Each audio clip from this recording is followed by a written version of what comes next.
So, hi, this is Florian with 99 Startups, and I have today a new guest, so would you be kind to introduce yourself? Yeah, hi Florian, my name is Philipp Kleine Jäger. I work for Core, which is we like to call ourselves a tech think tank. We position ourselves somewhere between consultancy, a product builder, and an engineering company, you could call us. I also give lectures at the Exponential University in Potsdam, part-time. And I've been in the IT and banking field for roughly 20 years now. I'm 36 years old, and I started while I was still at university, developing for a small software company that was later bought by one of the biggest providers of core banking software, FIS. At the beginning of my career, I started writing Visual Basic, and then worked on the portfolio management system that we were developing. Intermittently, I went to university and did something completely different. I thought, so enough sellers and computers, I want to do something else. I went to the RWTH in Aachen, studied at the TU Darmstadt, and then went on to get my PhD at the Karlsruhe Institute of Technology. I started out with material science, focusing on solid-state physics, then went to get my PhD at the Institute of Technical Physics in Karlsruhe. Stayed a little bit in Northern America. I was at the École Polytechnique in Montreal and at MIT. And then I don't know, I somehow ended back up in banking and IT. Have been doing it for the past 6 years. And worked on everything starting from big IT transformation projects to big IT strategy projects, building some FinTechs together with our clients. I'm responsible for the engineering department in Core. I'm also, together with a colleague, responsible for our Core Ventures arm. And I'm happy to be here. Thanks for inviting me. Yeah, like you have definitely an interesting CV. So the first thing I'm always wondering how did you make the decision to do something else? Because sometimes it's really hard to stop, to say wait a second, and then to agree I want to have a change and go in a different direction. What you did with your studies there. How did you come to this decision? And second, did you still stay in the IT field? Because IT field transforms much, there's a lot of things happening all the time. Or did you really focus on your new field and cut off the IT side a bit for this time? Well, I did go into engineering, so it's not too far off, right? Okay. Because, IT is technology in the end, and engineering is technology as well. Yeah. So I guess it's not too far flung, right? Yeah. If I look at some colleagues of ours, we have theologists, we have mathematicians, we have some people who studied German or English or whatever. So given their background, I'd say what I did wasn't too far of a reach. Yeah. But on the other hand, well, how did I make that decision? I just felt like it. I was kind of bored with developing software at the time. Yeah. I thought sitting in front of a PC screen for 10, 12 hours a day got a bit boring. I wanted to see what else was out there and whether I could use the skills that I had acquired in a different field. Also, my dad has an engineering background, so I always thought, okay, I have to be at least as good as him. Yeah. So I went to university, took a look at, or I tried to find those studies that had a really broad, outlook. Yeah. So for material science, which is what I studied, you have kind of the best of electrical engineering and structural engineering. There's some physics, some math, some chemistry. So you have a bit of everything. Yeah. And you can get a really good overview and then choose what fits your interest best, and then do a deep dive on what you like best. So that was something. Then I really enjoyed being at university. Right. Yeah. When I studied, which is now quite a long time ago, we didn't have the bachelor's and the master's, so you were very free to do how you wanted, right? Yeah. During the semester, you could basically organize your time however you wanted. You could go to university, you could go to all of the courses, or you just stayed away.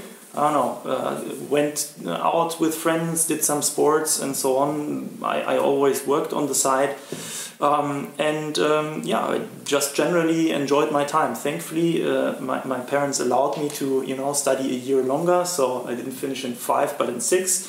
I just enjoyed the time at university. And then I went on to get my PhD because I thought I really enjoy the field that I was working in. I was lucky enough to have some professors with whom I could work on papers while I was still a student. So I naturally, slipped into the research field. Thought it was really interesting, and then when I was in the US, I felt that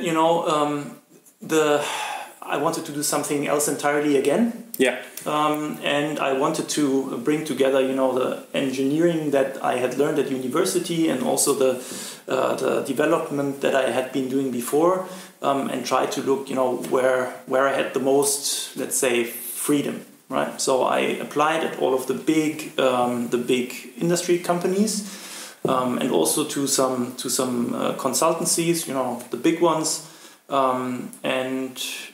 in the end, I ended up at this company because a student friend of mine found out that I was looking for a job, invited me, and here at CoreWe you have extreme freedom to develop yourself however you want. I think it also shows in the diversity of the people that we employ. One colleague that I'm thinking of, he's one of our best engineering managers, and he studied theology in university, right, which is quite uncommon, I'd say. Why is he so good without the IT background? What makes him so good? I think, he found a topic that I was really enthusiastic about, and we helped him learn all of the skill set that he needed in order to become really good at it. Yeah, that's a really good point. It's also something probably everyone can take from your story, like the courage to explore and to be open for new things and to go really broad is really cool, and it will be even more valuable in our times because stuff gets more complicated. It gets really way more connected than ever before. And also the second thing, to take your time for that, even if our system goes way more with bachelor and master, really more efficient, it's definitely a really valuable lesson. And the last thing also I liked is that you said you worked on the side. That's also something, as a student, never forget, study life is not a real life. So always work on the side to get a feeling of how things happening in the company. So to don't get too much too surprised if you change to a working place. This is also the last thing really important as a takeaway. Cool. So you started into the really early, or like you started in the banking sector. Yeah, I mean, I when I started working, right, it was complete coincidence that I ended up, working for that software company and not something else. In fact, when I was starting there, I couldn't really code, right? But they gave me a super boring job doing, I don't know, some ERP stuff. And I thought, okay, there must be a more efficient way of doing this than, spending 6 hours a day trying to sort through the data. So I just started Googling, and that's how I taught myself VBS. And then, I don't know, 5 days in, I told my boss, okay, I'm done. And he's like, how did you do that? I mean, it should have taken you 6 weeks. How can you possibly be done? And obviously, or they were super happy that I could do these things, and they said, okay, you can definitely come back. And by the way, guys, it's still a super valuable skill. Like Edward Snowden was only able to copy all the NSA data because he automated his own work. Like he wrote scripts for all the things he needed to do as administrator, and then with the scripts he had the time to copy all the data. So just in case, like this thinking and this skill to automate stuff, it's still really valuable even I think today. And I think it becomes more relevant every time, right? Because trying to automate all of the processes is really difficult if you don't design the processes with this algorithmic mindset from the beginning, right? I think that's also something that a lot of the industries are struggling with, because they are just trying to take the processes as they are and trying to somehow squeeze them in the computer. Yep. And they think this is digitization. Yeah. And it really isn't, because a lot of the times you have to basically remodel your business model, with an understanding of how you can implement this efficiently. And that's also why I think that a lot of the fintechs are doing really well, because they have looked at how banking works. They have tried to reinvent how to provide the same services, but with a completely in a completely automated and scalable way. And then they have implemented them again from scratch. And I think that's also the reason why a lot of the banking industry is moving a bit slow, because, the systems are huge. They also cover a much broader spectrum than a lot of the fintechs are doing. And obviously it's a lot more difficult to automate or to reinvent everything at the same time, whereas if you just take one product, it's much easier to get it to market really quick. Yeah, definitely. Also, it's like banking field is really interesting because it's really traditionally, like it's kind of old, like banks exist normally for a long time, and they also were with digitalization quite early, because it made sense for them to stop using paper and go to the computers in an earlier way than most companies. And so there's still the legacy systems which are hard to replace, because if your whole banking transformation or transition sending system of money relies on this old system, it's hard to replace them and stop them. And it's not only the old system, right? It's also the regulation and the standards. Yeah. Because, as you said, the finance industry was one of the first to start using computers. So a lot of the systems, a lot of the standards, also the organizations were developed decades ago. Yeah. And it's very difficult to change a standard that basically works really well, and the regulation, so things tend to move a lot slower. Yeah. I wouldn't say that all of the banks are really traditional. I think it's more that, because there is a broad range, right? Some are really traditional and wear suits, whereas other, are not as traditional.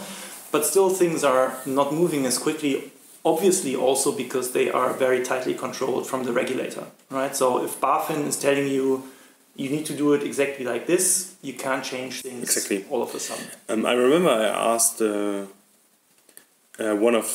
person of a big bank why startups can do it so much easier than big banks, and they said like they are not on the radar of the BaFin, so they use this for their advantage and try out a lot, experiment more a lot, and then if they get bigger, then they check with the BaFin. I'm not sure if this is correct. Well, it's certainly one aspect, right? Because BaFin is tasked with the stability of the capital market in Germany, or of the financial market in Germany, which means that they don't need to control everybody as tightly. If you're just some unimportant startup that has no assets at all, or I don't know, a few thousand euros basically, if the startup dies, the founders will be very sad. Yeah, but if a big bank, tips over, then all of the companies in Germany have a problem. Exactly. And that is the difference. And that is one aspect. I think there is another aspect, which is that when you start out as a company, you don't have all those predefined processes, all those old systems, and you can just design a target operating model that is fit for purpose and fit for one purpose. If you take a look at the more successful fintechs, or at the more successful startups in general, they will all become slower over time. Yeah. Why? Because they grow, and because they need the stability. They need to trade flexibility for stability. Yeah. So I think this is something that is not only true for the finance industry. It's true for every industry, but obviously the more highly regulated an industry are, the slower it becomes, the bigger it gets. And it's still the holy grail to be able, as a big company, to stay innovative and to be stay flexible as much as you can, typical example is Amazon, Google, Apple. They're still innovative. They still come out with new things, and they show it is possible as a big company. So out of your experience, which would you say, which big bank is leading the tribe, and you say, okay, they do a good enough job, or they do a better job than the others? Can you tell us? That's a very difficult question to answer. Obviously, I'm tempted to say the names of some of our clients, but I won't. You're free to. You can also say in theory. I think there are a few institutes that are, or let me rephrase that. A lot of the institutes are really good at something, and and have their challenges with other topics. So at the moment, I wouldn't say that there is a clear winner. Yeah. But there are some trends that you can see in the industry, right? So there are some that are more open to the FinTech ecosystem and try to integrate the services and the products. That's one very interesting strategy, because it means they don't have to develop everything in-house. Yeah. You know, they can try to provide the best-in-class services to their customers, and basically become, let's say, a finance platform for their clients. So that's a very interesting concept. There are some of the startups, that are extremely strong in their niche. Yeah. So especially in the payments and accounts sector, there are a lot of startups these days that except Wirecard.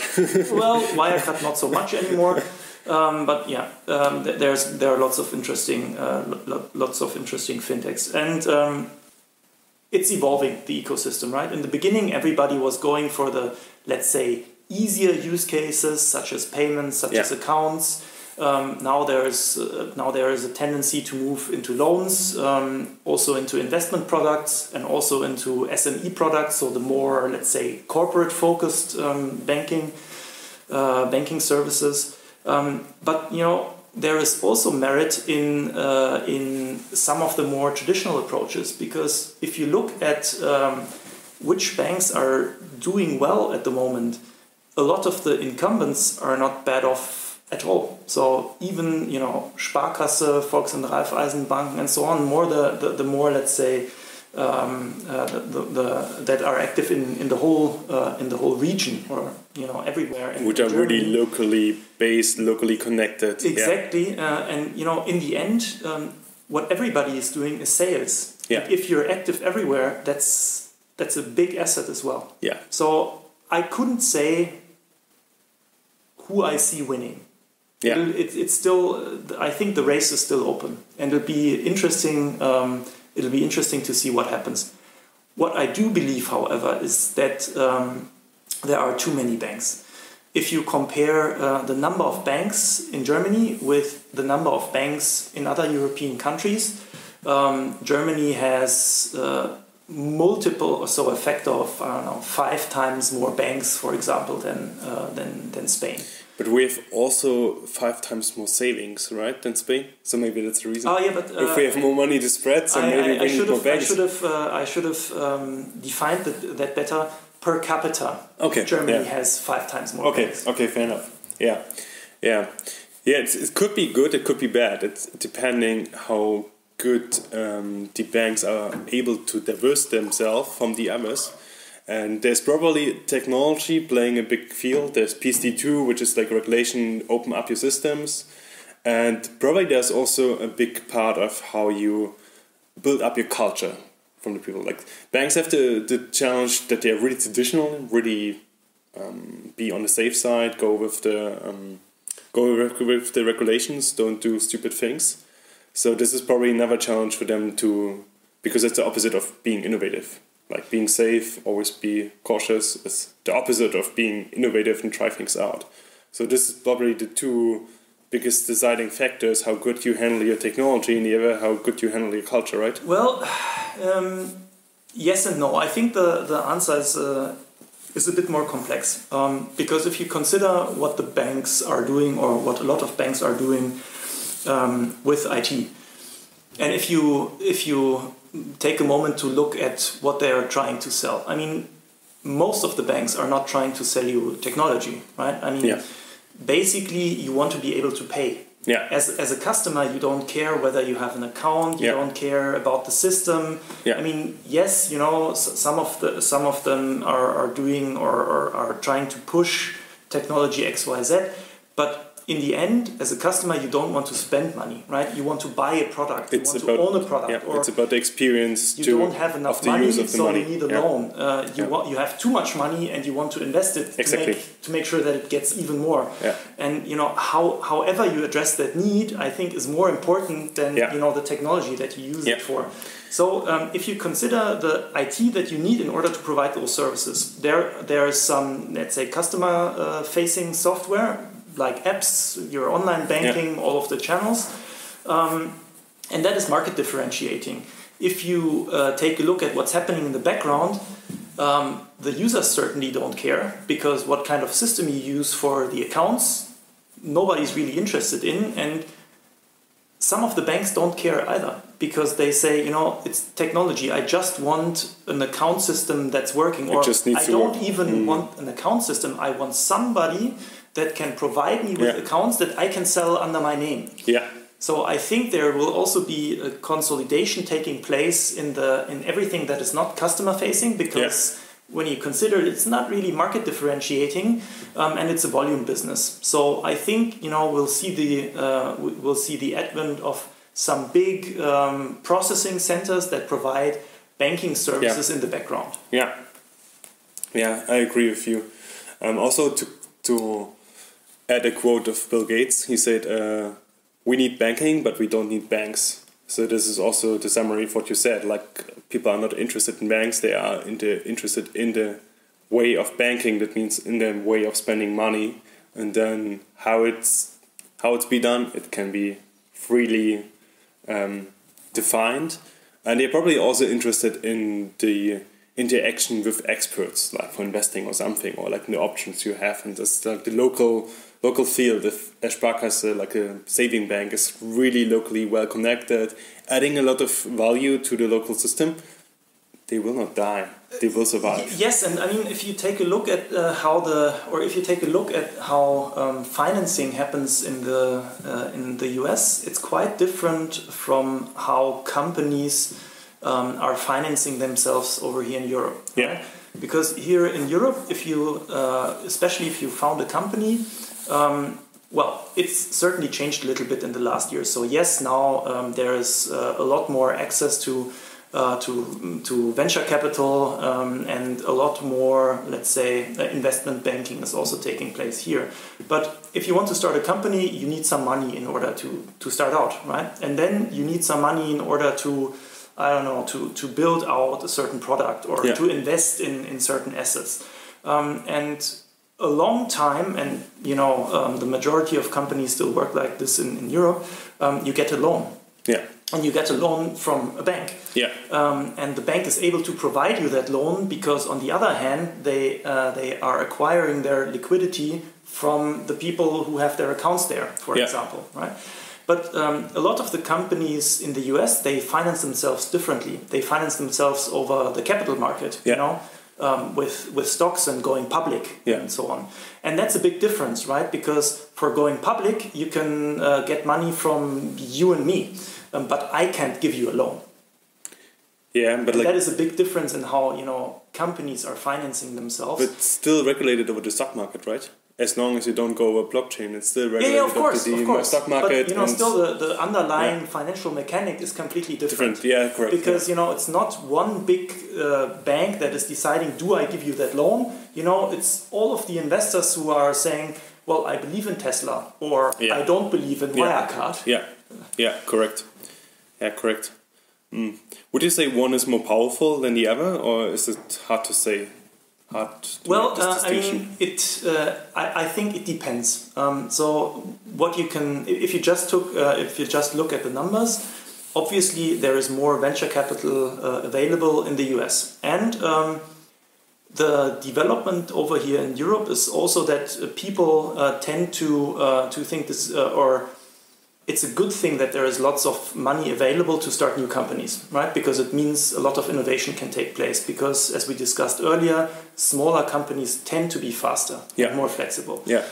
So that is why also all of the innovation hubs and the startups and startup accelerators and so on are popping up everywhere, right?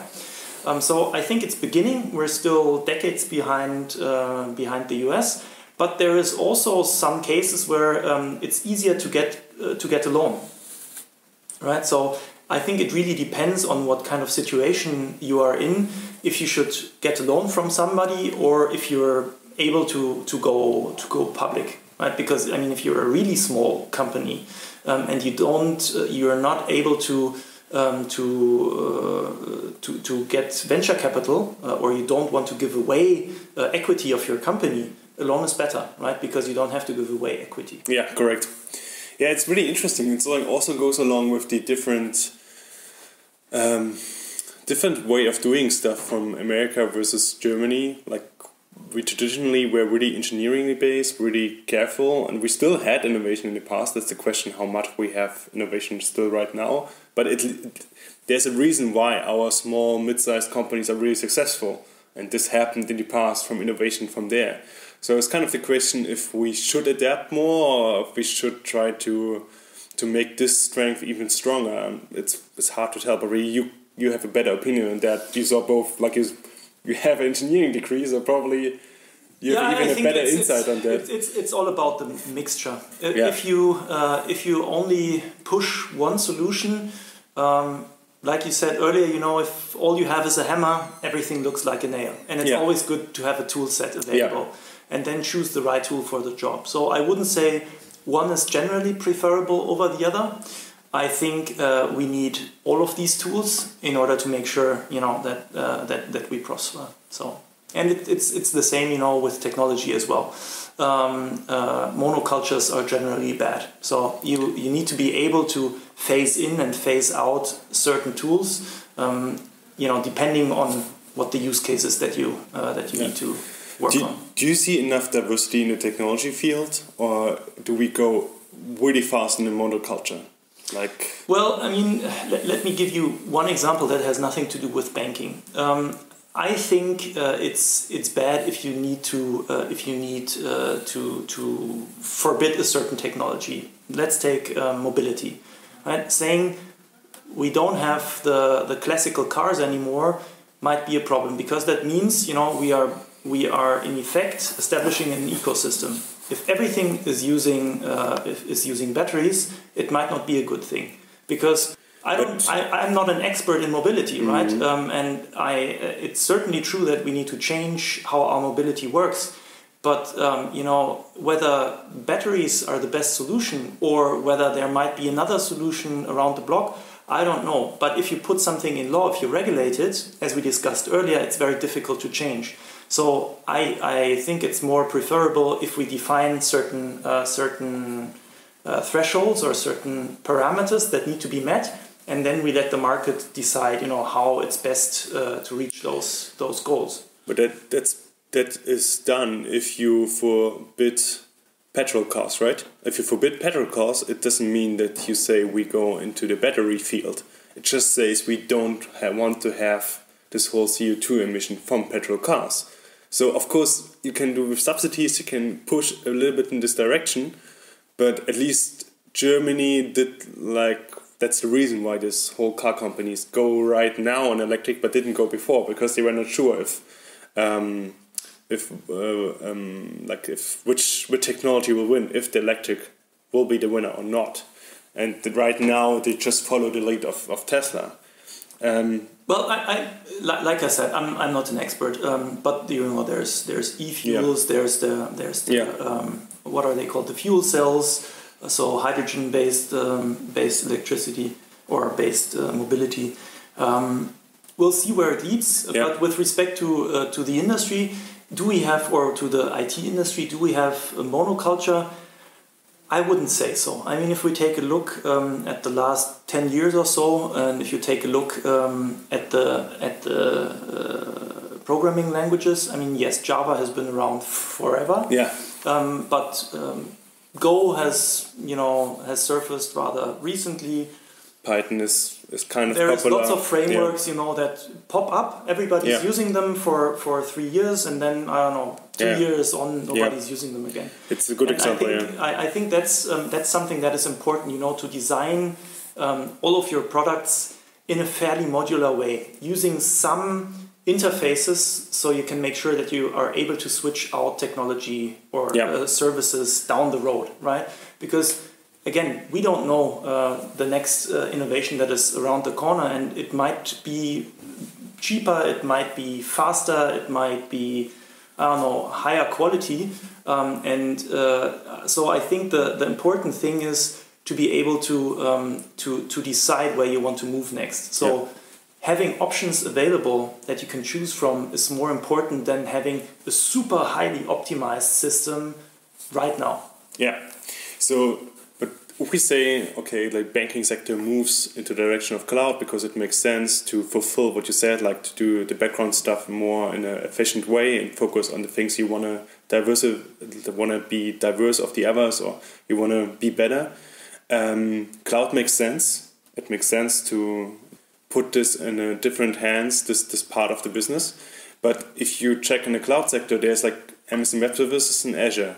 There's like and Google Cloud. There are like 3 players which offer you the service, and maybe there's DigitalOcean as well. So, but do you think there's enough diversity in there, or is it not important on this level? Well, I mean, there's a few other players, even German ones, smaller ones.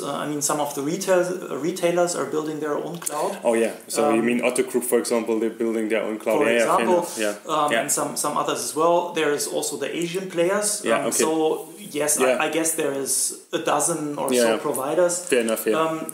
And well, I think that is actually not a question of monoculture. Is a question of size. Yeah.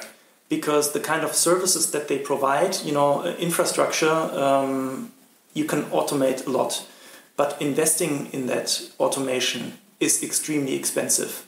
And if you're a smaller provider, investing all of that money into automation isn't economical.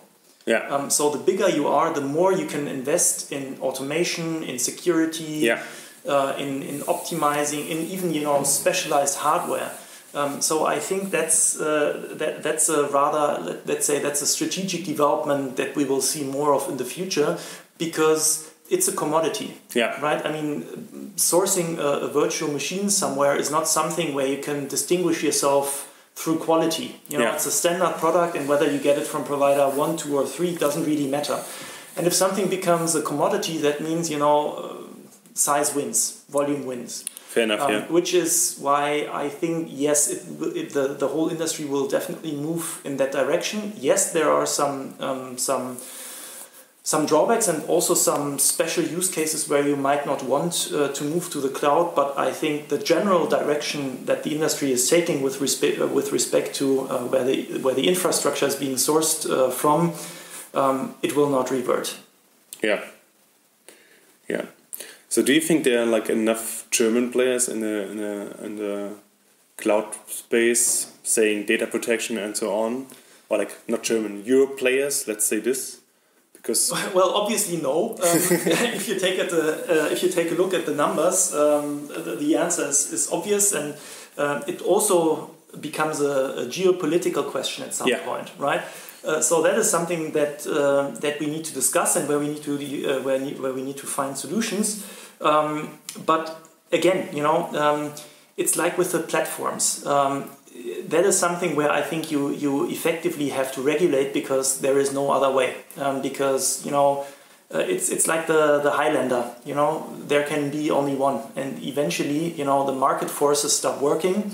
So you need to somehow regulate it, because else at one point there will be one large provider who does everything, and that's not good for anybody. Yeah, I was thinking about this as well. Like typical example, platform like the communication platforms, Twitter, Facebook. I'm even thinking right now they are critical infrastructure. There's no difference between Twitter and a street. And critical infrastructure should be belonging to the government. Well, I mean, I think the street is maybe not the perfect comparison. I would more liken them to the media industry, right? Like a newspaper. And I concur with you that you need to regulate it because it's such a huge platform that it basically constitutes a monoculture. Yeah. And it has extremely wide reach. And the regulation for Twitter, Facebook, and all of the networks is completely different from the media industry. Which I guess, I mean, now we are moving way off topic, and I'm certainly not an expert, but I've read some articles recently who said that the advent of all of the what do you call it, the populists in politics is due to the fact to all of these ecosystems who are not in touch with anything else. Yeah. And due to the failing or due to the missing regulation, because if you own a newspaper, you have a code, right? You are considered one of the the fourth column in Germany. All of that discussion. And you are responsible. You are reachable. You have a responsibility, and the big platforms they are certainly not as highly regulated. So that is something that we need to take a look at. But then again. If we take a look at the cloud or at the hyperscalers again, the infrastructure providers, maybe there is something happening already. I mean, I have it's not live yet, and we'll see where this goes. But the whole development surrounding Gaia X, that's certainly something that might become interesting because they are trying to define a standard that will basically equalize the differences. So it doesn't matter whether you're sourcing from provider 1, 2, or 3. Everything behaves the same way. So what is Gaia X again? That's a it's a big project that was initiated by the state and by other states in the European Union that are collaborating. Building a new cloud standard for Germany and for the EU as well. Yeah. Providing standardized services, so it doesn't matter whether you become the customer of your local little data center or a bigger provider that is active all over Europe. They're all providing the same services, and some of the big players are also part of the collaboration. Microsoft, for example, is part of that initiative as well. That's a smart idea. So you force a framework in which everyone needs to follow, and then you get the standardization with it. That's not a stupid idea. Well, work. It's about standards again, right? The idea again is not new because if you think back 30 years or 40 years, all of the networks, all of the mobile networks were working differently. Correct. And some of them had their own message standards. Yeah. It's like WhatsApp, right? At the moment, it's a closed ecosystem. But what they did back then was that they said, okay, so everybody has to use this one standard. It's called SMS, and everybody has to support it. So that means, you basically force the providers and the companies to open their ecosystems. Therefore, you force them to open their markets, and that way you make sure that there is competition again. It's also the main reason why we are with the internet where we are today, because platforms allowed it to make certain things easier and faster, and with this the internet could develop and could create cool things you hadn't before, because it was made by standards everyone agreed on, and the standards normally also lead to good or better results because it made new technologies, new hardware better, easier usable. So it ended in the cloud at the end, in the standardization of the cloud, because you could easily start a OEM and you could easily size it up to all the needs you want, and then. But I mean, it's still taking place, that standardization, right? I mean, if you take a look at the container ecosystem, there are some industry standards, de facto industry standards, right? Yeah. I mean, everybody is using Kubernetes, for example. Yeah.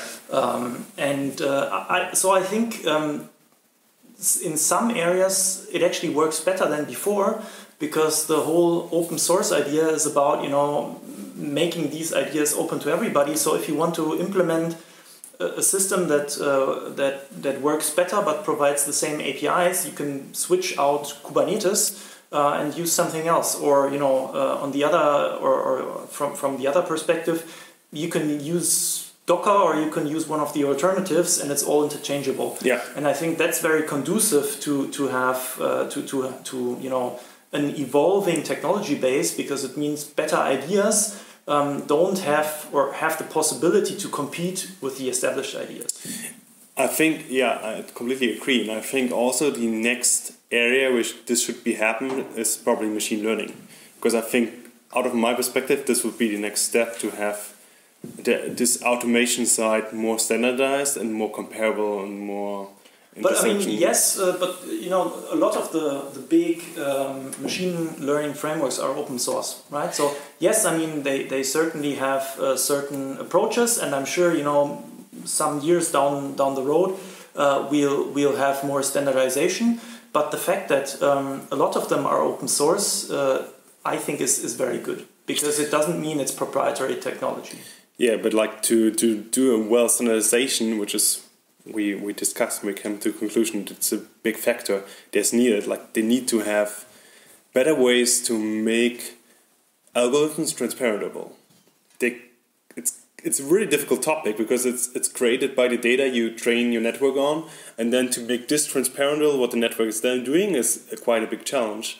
But it would be interesting move of politics to force this. This would be really interesting. Yes, to force Google and all the others and Facebook and on to make their algorithms transparent. This would be a huge step, and it would be also a cool step, because regulations is always a problem. They are behind. Technology is really fast. Politics is really really slow. But to make a move like that and let judges decide if it's transparent or not. Well, it's a quite nice challenge, I would say. I'd say it's a very difficult topic, because I mean the frameworks are open, right? You can take a look at them. The models are not. They code the data set that they have been trained on. But if you compare, the decisions that a model is taking with the decisions that a human is taking, I mean, tell me the difference. Whether you like vanilla or chocolate ice cream, I can't look in your head. And the same is happening, if you take a look at some of the models that they're using, for example, in banking, deciding who gets a loan and who doesn't get a loan. If there's a person sitting, he also has some preconceptions and Yeah, it's a problem, and that's like a huge issue. It's a huge issue that our algorithms are biased. It's a huge issue that like our algorithm which is trained to help separate. But I would disagree, because the algorithm isn't biased. They are trained on data that have been produced by people who are biased. So basically, what the algorithm is doing is reproducing the bias of the people who created that data set. But if we say algorithms should help us to make better decisions, if we say technology is there to help us to have a better life, it's a really, really bad example if Microsoft puts out this Twitter bot and say people, you can interact with him and train him, and he gets in one day really racist, because people throw stuff on him, and Microsoft needs to stop this experiment. It shows really nicely that like, this is probably not the best way to go, because if you check, YouTube had a huge issue that there was a lot of content for kids, and if you let the autoplay on, I think scientists figured out in 8 videos you are really on the extreme field. There's a really nice TED talk on it, which I can link in the podcast description, which showed how fucked up the videos got. Young kids watch from the beginning of a nice little song in 8 videos to where I say, okay, this is not good.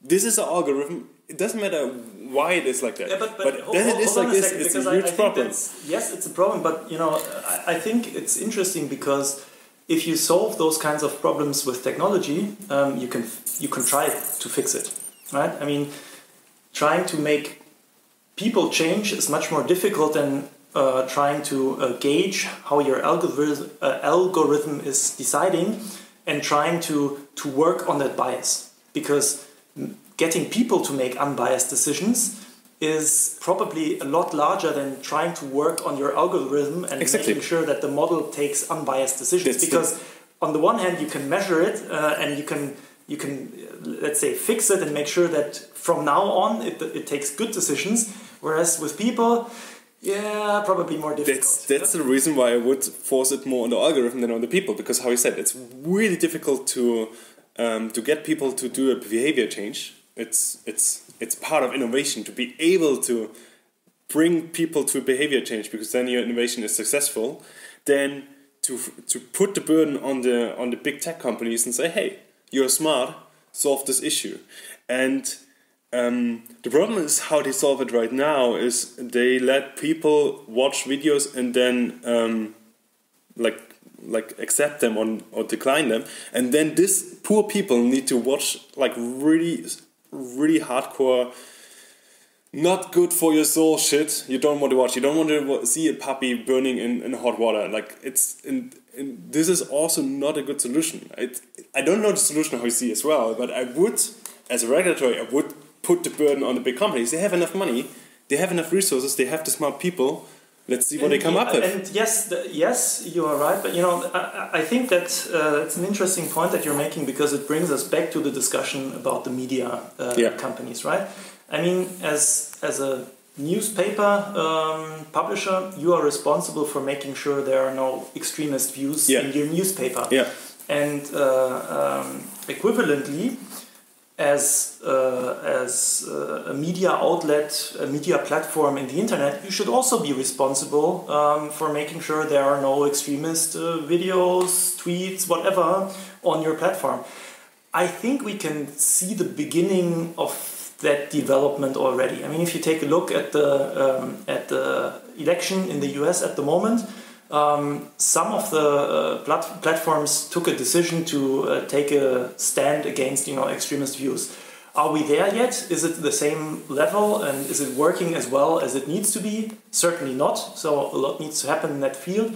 But I think the fact alone that we are having this discussion, or that this discussion is taking place, is already forcing those companies. Do we need some additional laws? Well, probably yes.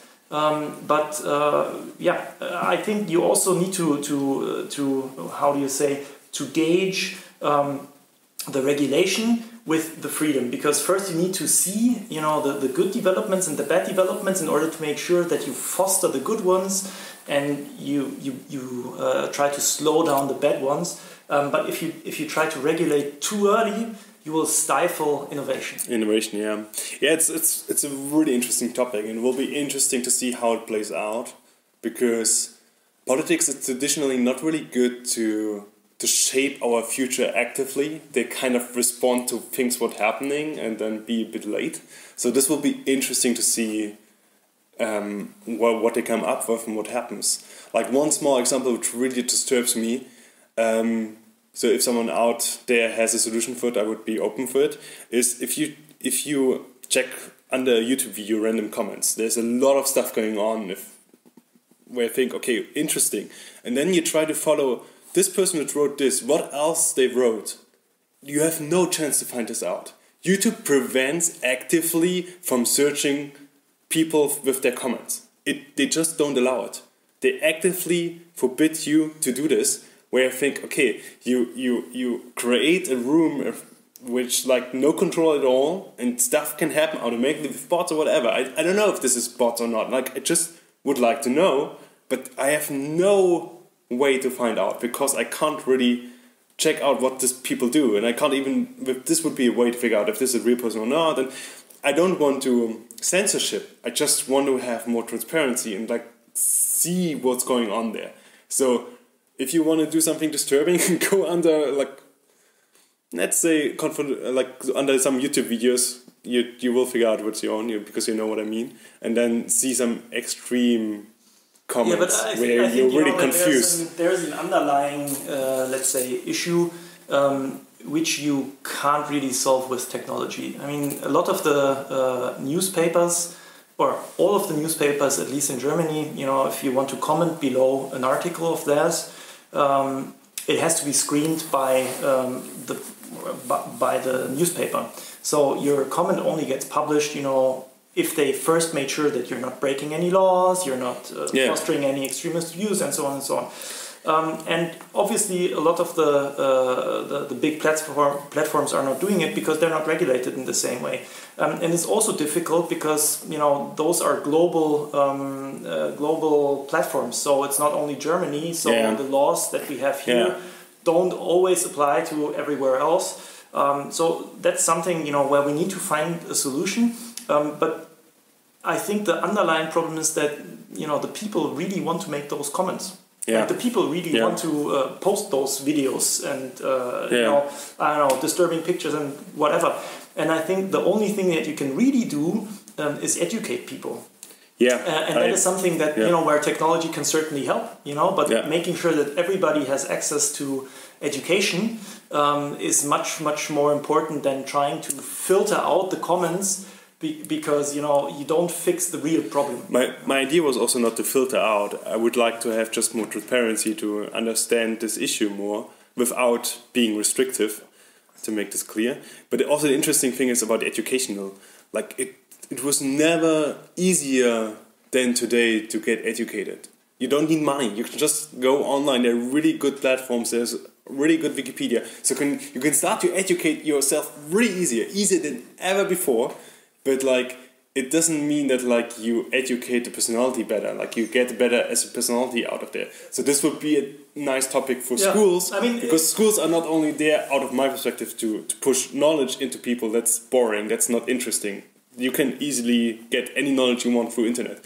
It's really interesting to create good personalities, to help them to be team players, to help them to find their way, their passion, to find the way they want to go. So this is also another interesting challenge for the future, to make schools a better place for personality growth.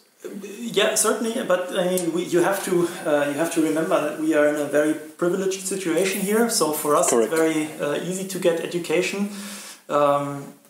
People elsewhere are not as fortunate as us. And I think it's also important, that you get comprehensive education, because just learning what you are personally interested in leads to a very narrow point of view. And I think it's very important that we have agendas in schools and also in universities that make sure that even if you don't like it, you still have to learn about the German classics and stuff like that, because I think it forms your character to have a better understanding of how everything fits together. It's a really nice example, and I completely agree. And we are also there in a closing circle of the beginning, because what you made really well was to be really open and to have a lot of different influences from different fields, and then could decide better what you want and what you don't want. But first you had this input from mathematics, physics. So I completely agree with that. This is a point to have in mind. Another question I would like to have for you is, if someone else wants, a young person, finished school, wants to be in your shoes and wants to be working in a consulting company, what would be the best way to go about it?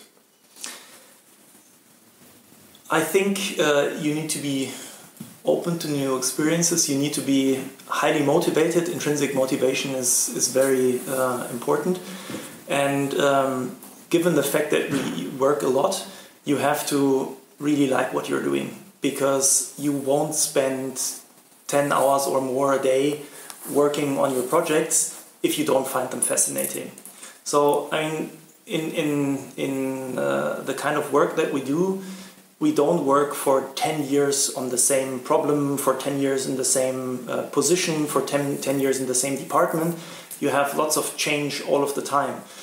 So I would say that yes, there are some experts where you have specialist knowledge that really helps you a lot. Especially, for our company, there are different ones, but for our company, that is obviously an informatics background. But like I said, we have people who studied physics, we have people who studied math, chemistry, German, English, Japanese. We have people who studied theology. So it's not so important where you come from. It's important that you find the work fascinating and that you are open to new experiences. and to learning. So if you apply for a job with your company, you show with your CV that you also not only studied Japanese, you also did a lot of things on the side and like were always experimenting. That's the way how you would see that this person is I has think the right fit. It's the combination of factors that make you interesting for us or our companies like ourselves. So one is certainly that you need to have good grades. You need to be really good at what you do. You need to be enthusiastic about your job. You need to be very self-reflected. That helps a lot because we are looking for people, who know what they want to achieve. Yeah, cool. So in the same area, you said like you need to be ready to work a lot. How you handle work-life balance? Well, like I said, for me, a lot of what I do is what I like doing. So a large part of my job doesn't feel like I need to work. It's just stuff that I would be doing anyway. Yeah. If I had more, if I wasn't working here. Yeah. In the beginning of my job, when I was still a junior, learning all of the big data, cloud technology frameworks, and so on, I spent all of my evenings doing that stuff anyway, right? So a lot of what I learned was actually what I needed for my job, but what I had been interested in the first place. Yeah. So that certainly helps. Then you need to find an understanding with your family about what you want to do and how you can make it all fit together. I think it's certainly a lot easier today than it was 5 years ago because now we have these concepts of 4+1, which means you work only 4 days and 1 day is off, or you get 2 months vacation per year. That's certainly not something that you want to do when you start out your career because you need to learn your tool set. And if you start at the company and say, but I only want to work for half a year, your intrinsic motivation is probably not as good as it should be. Yeah. So that's something for experts. 3-5 years down the road, if you're being considered a very highly valuable worker, then that's something that you can do. That's one part. The other part is, I still try to make time, right? I still do sports. I have my hobbies. I spend lots of time with my son and with my dog and with my wife and with friends. So again, I think it's about good organization. It's about making sure that you have all of your topics under control, which again, is easier if you really like what you're doing because then you're good at it. That you can finish in time, and then it's also about communication, making sure that you as a team work together, so that if somebody wants to go out for a run or want to meet some friends, you can discuss and make sure, okay, today I need the evening off. Can you guys please take over from me? Or tomorrow you want to do X, Y, Z, or need to go to the doctors or whatever.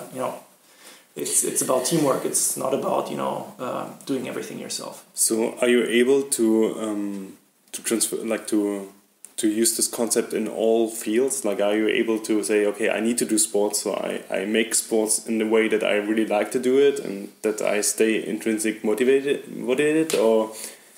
Well, that's a very difficult question. So I would say, can you combine all of that to somehow make it fit together? Well, yes, certainly. I mean, if I need to take my son to kindergarten, then I take a run, right? So I have a little buggy that you can go running with, and then I take him like that, and then I brought him to kindergarten, plus I had 1 hour of sports, Correct. But I guess that's not exactly what you were asking. So it's one way to do it. It's also, I think what you're also asking is, do you need it as a sort of balance? Yes, certainly. Because if you're sitting the whole time, working on extremely challenging topics, at least I need some time off, and running is good. I also play hockey. That's also good for me because then I have my team, and competing is very important for me.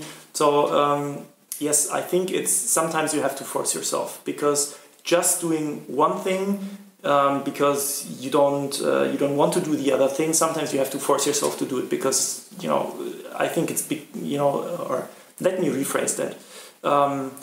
diversity is not only good, in your colleagues and your friends and every other aspect of your life, but also, how you spend your time. Yeah. If you always spend your time doing one thing, I think it tends to become a problem. Yeah. Which is also closing the circle from the beginning, that always be open for new things and try out new things is really good. And the second last question I have for you is, what are your favorite books? I read a lot of sci-fi. Read a lot of sci-fi, but also a lot of classics. So favorites of both categories? Well, sci-fi. Something that I really like to read is Neil Stephenson. Yeah. So that's an author that I like a lot. But it depends. It depends on the time of year. It also changes over time. But I enjoy the books where I can think about new ideas more than the books, where I have to think about or consider problems and confront, emotionally difficult topics. Yeah. That is not what I like to read for recreation. It's interesting that classics help you with that. So what are examples of classics you read? Pick any one of them. They usually became classics because the languages extremely artistic, and because the topics somehow endured over time. So it's also interesting or a lot of them are documentary about the time that they were written in, and a lot of them sport beautiful language, and I enjoy that a lot. So, and the last question I have for you is, what kind of advice would you give to your 18-year-old self if we could go back in time? You mentioned that you found it very interesting that I was so open, and I certainly, I would tell my earlier self, start earlier, because it was a process, and I think I could have gotten even more experiences. I didn't used to travel a lot when I was younger. I always went to the same place because it's really beautiful, and seeing the world has helped me, put a lot of things into perspective as well.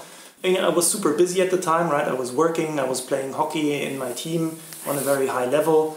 I was studying, and I had lots of other hobbies. So it was always a trade-off. But seeing the world and meeting people from lots of different backgrounds helped me a lot to find what I like doing. Cool. And then the last question: what you would tell your 30-year-old self if you could go back in time? That's not so long ago. I guess the advice that my dad gave me was really good. Because at 30 I was just starting out my career, right? And he told me, don't optimize for the short term, try to optimize the opportunities that you have, making sure that you have the possibility to choose later on once you have a better understanding of what you want is more important than, for example, making lots of money or having the perfect work-life balance now. See where you want to be, try to reflect who you are and what you're looking for, and try to make sure that you are able to take those decisions when you're ready. Yeah, that's a really good advice. Yes, I thought so as well at the time. Congratulations to your dad, really good advice. So, Philipp, it was a pleasure. Thank you very much for having me. I enjoyed talking with you a lot. And let's keep in contact. I would be happy, and people can also find you through the podcast. So it was a pleasure. See you next time. Thanks a lot.